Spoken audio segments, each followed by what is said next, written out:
এক বছরের ব্যবধানে দুই ভাইয়ের প্রস্থান, গ্রামে শোকের ছায়া।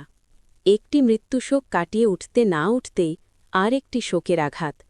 এমনই এক বিষাদময় পরিস্থিতির সাক্ষী হয়েছে শিবান্দপুর গ্রামবাসী।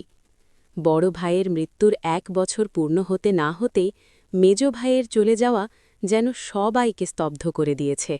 ঘটনার প্রেক্ষাপট: প্রথম বিচ্ছেদ। ঠিক ১ বছর আগে পরিবারের বড় ছেলেটি রেজা গাজী না ফেরার দেশে চলে যান। সেই শোক এখনও কাটিয়ে উঠতে পারেনি পরিবারটি। দ্বিতীয় আঘাত: বড় ভাইয়ের প্রথম মৃত্যুবার্ষিকী আসার আগেই মেজ ভাইটিও মোহাম্মদ তরিকুল ইসলাম মৃত্যুবরণ করেন। গ্রামের অবস্থা: এই কাকতালীয় অথচ বেদনাদায়ক ঘটনায় শিবান্দপুর গ্রামবাসী অবাক ও মর্মাহত। পাড়া প্রতিবেশীদের চোখে পানি, আর পুরো গ্রামে এখন শুধুই স্তব্ধতা।